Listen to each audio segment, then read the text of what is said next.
उद्देश्य इसका? हमारे उद्देश्य कई तरीके के हैं जो एक पर्टिकुलर चीज पर डिपेंड नहीं करेंगे। सबसे पहली चीज है कोरोना, जिसने चारों तरफ हाहाकार मचाया। महंगाई दर बढ़ती जा रही है, चारों तरफ महंगाई महंगाई नजर आने लगी। तो उसके बाद अगर देखा जाए तो हम लोगों को 10,000 के मानदेय में शिक्षक के समान कार्य लेकर के और उनके बराबर ही छोड़ा गया। तो ये बात जम नहीं रही है सरकार की। अगर सरकार निर्णय करे तो एक दिन लगेगा हमारे बारे में सोचने में, क्योंकि कभी भी महसूस किया जाए तो आप ये महसूस करेंगे कि कोर्ट द्वारा किए गए निर्णयों को भी सरकार अपनी विधायिका में बैठकर, सदन में बैठकर पूरी तरह से पलट देती है। तो अगर अगर वे हम पर कृपा करें, अगर वो हमारे बारे में सोचें तो कितना आसान होगा, क्योंकि कार्य हमारा उनके समान ही है। कोई नई चीज़ ऐसी नहीं है हमारे पास कि हम बिल्कुल नए सिरे से लगाएं। हम लोगों को जो लगाया था वो बीजेपी सरकार नहीं लगाया था। बीजेपी सरकार ने उत्तराखंड और हिमाचल प्रदेश में अपने यहाँ के शिक्षा मित्रों के लिए पूरी अच्छी व्यवस्था कर रखी है। शिक्षक के समान उनके लिए वेतनमान कर रखा है। और यहाँ पर आप देखें तो हम लोग इतनी गरीबाई,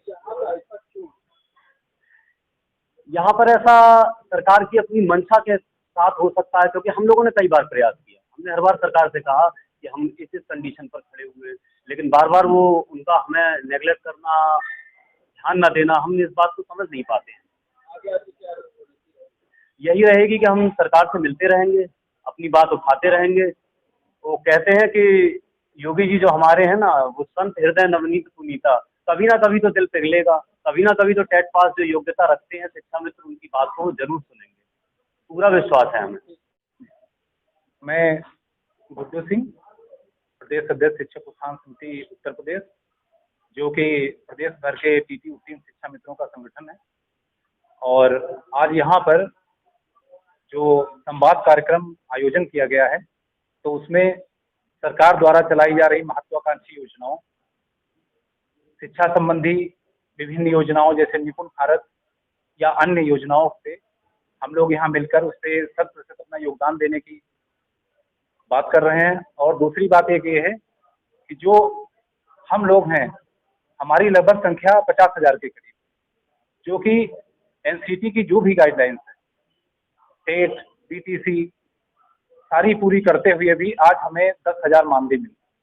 और 10,000 मानदेय इतना कम है कि उसमें हमारा घर परिवार चलाना तक मुश्किल है।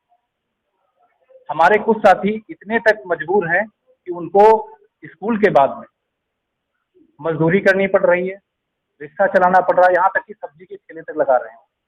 तो जैसे भारत जैसे देश में जहाँ गुरु को सर्वोत्तम स्थान दिया गया है, वहाँ पर हमारे लोगों की जो इतना न्यूनतम वेतन मिल रहा है 10,000 में जीवन गुजारा नहीं हो पा रहा है। सरकार निर्णय हमारा सरकार से हम लोग अनुनय विनय के तहत अपना ये कार्यक्रम जारी रखे हैं। और उनसे यही है कि कम से कम हम लोगों को, जैसे बीजेपी सरकार ने अन्य राज्यों में, जैसे उत्तराखंड है, हिमाचल है, अन्य राज्यों में बहुत सारी अच्छी सुविधाएं दे रखी, जैसे उनको शिक्षकों के बराबर समान सुविधाएं दे रहे हैं और सैलरी दे रहे हैं।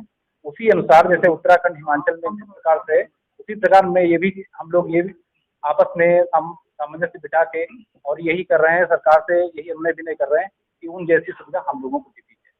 अधिकारी से आपकी बात, हाँ जी, हम लोग पिछले 12 जुलाई को मुख्यमंत्री जी से भी जनता दर्शन में मेरी मुलाकात हुई थी और हमने बात रखी थी। उसके क्रम में बाकी अभी मैं पार्टी कार्यालय दिल्ली में भी गया था और बराबर नेताओं से मिलके वही बात कर रहा हूँ। लेकिन वही हमारे जो प्रदेश के माननीय शिक्षा मंत्री जी हैं, श्री संदीप सिंह जी, तो वो जैसे जब भी हम लोग अपनी बात रखते हैं तो वो ये कहते हैं कि 3500 से हमने 10,000 कर दिया। लेकिन वर्तमान में अगर देखा जाए तो अगर 2017 से भी बात की जाए 10,000 में, तो हर वर्ग के, जैसे कोई भी शिक्षक होता है उसका डीए बढ़ता, हर चीज मतलब वो बढ़ाई जाती है। लेकिन हम वहीं के वहीं, महंगाई तो बहुत बढ़ गई लेकिन हम वहीं के वहीं। सरकार से हम यही अनुनय विनय कर रहे हैं कि कम से कम हमारी इस दशा को देखा जाए और हमें शिक्षकों के समान वेतन और सुविधाएं दी जाए।